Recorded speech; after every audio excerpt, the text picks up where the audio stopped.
Kerala Blasters F സിയുടെ പ്രിയപ്പെട്ട തലവനായിട്ടുള്ള Nikhil B നിമ്മഗദ്ദ, നിങ്ങളുടെ തെറ്റായ നയങ്ങളെ ചോദ്യം ചെയ്തതിന് കുറച്ച് ആളുകളെ ആംചെയർ വരിയർ എന്ന പട്ടം നൽകി മാറ്റി നിർത്തിയിട്ടുണ്ടല്ലോ. അവർ ചോദിച്ചത് കൃത്യമായിട്ടുള്ള ചോദ്യങ്ങൾ തന്നെയാണ്. ഇപ്പോഴും അതിന് പ്രോപ്പറായിട്ടുള്ള മറുപടിയും കാര്യങ്ങളൊന്നും കിട്ടിയിട്ടില്ല. നിങ്ങൾ ബിസിനസ് നടത്തുന്നതിനോ ലാഭം ഉണ്ടാക്കുന്നതിനോ ഒന്നും ഞങ്ങൾക്കാർക്കും, ക്യാഷ് ഉണ്ടാക്കുന്നതിനൊന്നും ഞങ്ങൾക്കാർക്കും യാതൊരു വിധത്തിലുള്ള എതിർപ്പുമില്ല. പക്ഷേ ഓരോ കേരള ബ്ലാസ്റ്റേഴ്സ് ആരാധകൻ്റെയും ശിരസ് താഴേക്ക് കുനിഞ്ഞു പോകുന്ന ചില സന്ദർഭങ്ങൾ ഇനി ഉണ്ടാവാതിരിക്കണം. അതുമായി ബന്ധപ്പെട്ട് തന്നെയാണ് ഞങ്ങൾ ചോദ്യങ്ങൾ ചോദിച്ചത്. അതിനൊന്നും പൂർണ്ണമായിട്ട് ഉത്തരം കിട്ടിയിട്ടില്ല. പ്രധാനമായിട്ടും ഞങ്ങളുടെ പ്രതിഷേധത്തിനുള്ള കാരണം ഈ ട്രോഫിയിലെ സ്ട്രീക്ക് തന്നെയാണ്. രൂപീകരിച്ച് 10 വർഷത്തിലേറെ ആകുമ്പോഴും എടുത്തു കാണിക്കാൻ ഞങ്ങൾക്കൊരു കിരീടമില്ല. ഇന്ത്യൻ സൂപ്പർ ലീഗിലെ എല്ലാ ക്ലബ്ബുകൾക്കും കിരീടം സ്വന്തമാക്കാൻ കഴിഞ്ഞിട്ടുണ്ട്. കിരീടമില്ലാതെ അപമാനിക്കപ്പെടുന്നവൻ്റെ, അപഹസിക്കപ്പെടുന്നവൻ്റെ വേദന ഹൃദയരക്തത്തിൽ ബ്ലാസ്റ്റേഴ്സ് എന്ന വികാരം അലിയിച്ചവന് മാത്രമേ മനസ്സിലാവുകയുള്ളൂ. നിങ്ങൾക്കത് മനസ്സിലാവുകയില്ല. ഞങ്ങളുടെ വികാരം ഒരു കിരീടത്തിന് വേണ്ടിയുള്ള ദാഹമാണ്. നിങ്ങൾ ഞങ്ങൾക്കൊരു കിരീടം തന്നു കഴിഞ്ഞാൽ ഞങ്ങൾ നിങ്ങളെ ഒരുപാട് പിന്തുണയ്ക്കും. ഇതിനേക്കാൾ ഒരുപാട് സ്നേഹം വാരിക്കൂരിത്തരും. പിന്നെ പുതിയ പരിശീലകൻ്റെ തന്ത്രങ്ങൾ, പരിശീലകൻ വന്നതേ ഉള്ളൂ, അദ്ദേഹത്തിനെ ജഡ്ജ് ചെയ്യാനുള്ള സമയമായിട്ടില്ല എന്ന് ഞങ്ങൾക്ക് 100% ഉറപ്പുണ്ട്. പക്ഷേ വൈകാരികമായി ചിന്തിച്ച് കഴിയുമ്പോൾ കഴിഞ്ഞ സീസണിൽ ഇവാൻ വുക്കോമാനോവിച്ച് ഉൾപ്പെടെയുള്ള പരിശീലകരുടെ ഇവാൻ വുക്കോമാനോവിച്ചിൻ്റെ കീഴിൽ വളരെ സ്യൂട്ടായിരുന്ന അഡ്രിയാൻ ലൂണയെ പോലെയുള്ള താരങ്ങൾ പുതിയ പരിശീലകൻ്റെ സിസ്റ്റത്തിന് കീഴിൽ സിങ്ക് ആവാൻ ബുദ്ധിമുട്ടുന്ന കാഴ്ച ഞങ്ങളെ വല്ലാതെ ആശങ്കപ്പെടുത്തുന്നുണ്ട്. ലൂണ മാത്രമല്ല, ചില ഇന്ത്യൻ താരങ്ങളും ഇതേ അവസ്ഥ അനുഭവിക്കുന്നതിൽ സങ്കടമുണ്ട്. കുറേ പ്ലേയേഴ്സിനെ സൈൻ ചെയ്തിട്ട് ആ പ്ലേയേഴ്സിനെ സ്യൂട്ടാവുന്ന ഒരു പരിശീലകനെ കൊണ്ടുവരിക എന്ന് പറഞ്ഞാൽ ബുദ്ധിമോശമാണ്. ഇവാൻ വുക്കോമാനോവിച്ചിൻ്റെ ആദ്യ സീസണിൽ ഇവാനെ നേരത്തെ സൈൻ ചെയ്തു. പിന്നെ അദ്ദേഹത്തിൻ്റെ തീരുമാനം അനുസരിച്ച് മറ്റു താരങ്ങളെ സൈൻ ചെയ്തു. അതിൻ്റെ ഗുണം ഫൈനൽ വരെ എത്തി. പിന്നെ മാനേജ്മെൻറ്റ് തനിക്കുണം കാണിച്ചു, കച്ചവടം നോക്കി, പ്ലേയേഴ്സിനെ എല്ലാം വിറ്റ് വലിച്ചു കളഞ്ഞു. പിന്നെ ബ്ലാസ്റ്റേഴ്സ് താഴേക്ക് പോകുന്ന കാഴ്ചയും നമ്മൾ കണ്ടു. അതവിടെ നിൽക്കട്ടെ. അത് കഴിഞ്ഞിട്ട് ഞങ്ങൾ ഏറ്റവും കൂടുതൽ വേദനിപ്പിക്കുന്ന അല്ലെങ്കിൽ ആശങ്കപ്പെടുന്നത് മറ്റൊരു സംഗതിയാണ് ലേറ്റ് സൈനിങ്.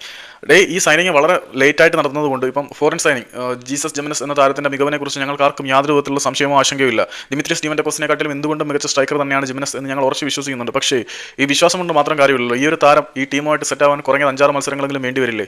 അപ്പം അതിനുവേണ്ടി പ്രീ സീസൺ മത്സരങ്ങൾ എവിടെ പോയി കളിക്കും? ഇനി 2 കൂടി അവശേഷിക്കുന്നുള്ളൂ. അതിനകത്ത് ഈ താരം അറ്റൻഡ് ചെയ്യുമെന്ന് അറിയത്തില്ല. അപ്പം നേരിട്ട് ISL മത്സരം ഇറങ്ങേണ്ട അവസ്ഥയിലേക്ക് എത്തുന്നുണ്ട്. ടീമുമായിട്ട് സിങ്ക് ആവാൻ തന്നെ സമയം എടുക്കുന്നുണ്ട്. അവിടെയും നിങ്ങൾ കാണിക്കുന്നത് തെറ്റല്ലേ? ഞങ്ങൾ ചോദ്യം ചെയ്യണ്ടേ? പിന്നെ കീ പൊസിഷൻസിൽ ആളില്ല എന്നത് വളരെ ദൗർഭാഗ്യമായിട്ടുള്ള അവസ്ഥയാണ്. ലാക്ക് ഓഫ് കീ പൊസിഷൻസ് എന്നത് ഏറ്റവും എടുത്ത് കാണിക്കുന്നതാണ്. ഞങ്ങളുടെ വലത് ഫ്ലാങ്കിൽ ഞങ്ങൾക്ക് വിശ്വസിക്കാൻ ആരുണ്ട്? ജിക്സൺ സിംഗ് റോജത്തിന് പകരം ആരെ നിങ്ങൾ മിഡ്ഫീൽഡിൽ കൊണ്ടു തന്നിട്ടുണ്ട്? ഇതൊന്നും ഞങ്ങൾക്കില്ല. സോ ഞങ്ങളുടെ ആശങ്കകൾ പലപ്പോഴും പരുഷമായ വാക്കുകളായി പുറത്തേക്ക് വരും. അത് സ്വാഭാവികമാണ്. പിന്നെ ഡിഫൻസിൻ്റെ വൾനറബിലിറ്റീസ്, അത് വളരെ വലിയൊരു പ്രശ്നമാണ്. ഇതെല്ലാം ക്രോഡീകരിച്ച് വെച്ചിരിക്കുന്നത് ഈ സിവിൻസ് ഫുട്ബോൾ ടോക്സിലെ സിവിനാണ്. പുള്ളിയുടെ എക്സ് ഹാൻഡിലാണ് ഇത്തരത്തിലുള്ള പ്രസക്തമായിട്ടുള്ള ചോദ്യങ്ങൾ കിടക്കുന്നത്. പുള്ളി ഡിഫൻസീവ് വൾനറബിലിറ്റീസ്, അത് വളരെ വലിയൊരു പ്രശ്നം തന്നെയാണ്. നമ്മൾ അറ്റാക്കിംഗ് സൈഡിനെ കുറിച്ച് ഞങ്ങൾക്ക് ആർക്കും യാതൊരു വിധത്തിലുള്ള സംശയങ്ങളോ ആശങ്കകളോ ഇല്ല. പക്ഷേ അറ്റാക്കിന് പോയി കഴിഞ്ഞാൽ പന്ത് തിരിച്ച് ഞങ്ങളുടെ ഏരിയയിലേക്ക് വരില്ലേ? എതിരാളികളുടെ ആക്രമണത്തെ തടഞ്ഞു നിർത്താൻ മാത്രം പര്യാപ്തമാണോ ഞങ്ങളുടെ ഡിഫൻസീവ് ഏരിയ എന്നുള്ള ചോദ്യത്തിന് അങ്ങേക്ക് പോലും കൃത്യമായിട്ടുള്ള മറുപടി തരാൻ കഴിയില്ല.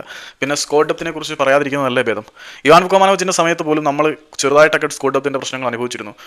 മെയിൻ സ്ട്രീമിൽ നിൽക്കുന്ന താരങ്ങൾക്ക് പരിക്ക് പറ്റിയാൽ ഞങ്ങൾ എന്ത് ചെയ്യും? പകരക്കാരില്ല. ഈ പരിതാപകരമായിട്ടുള്ള അവസ്ഥയിലാണ് ഞങ്ങളുടെ വികാരം അണപൊട്ടി ഒഴുകിയത്. ഇവിടെ നിന്നാണ് ഞങ്ങൾക്ക് പ്രതിഷേധിക്കാൻ തോന്നിയത്. ഈ തോന്നലുകളൊന്നും തെറ്റല്ല. ഞങ്ങളിപ്പം ഉയർത്തി കാണിച്ച പ്രശ്നങ്ങൾ ഇപ്പോഴും പ്രശ്നങ്ങളായി തന്നെ നിൽക്കുകയാണ്. ഇതൊന്നും പരിഹരിക്കപ്പെട്ടിട്ടില്ല. നിങ്ങളുടെ കീഴിൽ ഇതൊക്കെ പരിഹരിക്കപ്പെടുമെന്ന് വെറുതെ ദിവാസ്വപ്നം കണ്ടുകൊണ്ടിരിക്കുകയാണ്, മലർപ്പിക്കാരൻ്റെ സ്വപ്നം പോലെ. എന്നെങ്കിലും ഈ ഒരു ക്ലബ്ബ് ഒരു കപ്പ് ഉയർത്തും എന്നുള്ള സ്വപ്നവും പ്രതീക്ഷയും മാത്രമാണ്.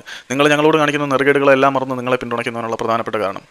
എപ്പോഴും ക്ലബിനെയും ബാഡ്ജിനെയും ഒരു തുള്ളി പോലും കൈവിടാതെ സ്നേഹിക്കുന്നുണ്ട്. പക്ഷേ ഇതല്ല ഞങ്ങൾ അർഹിക്കുന്നത്. V deserve better.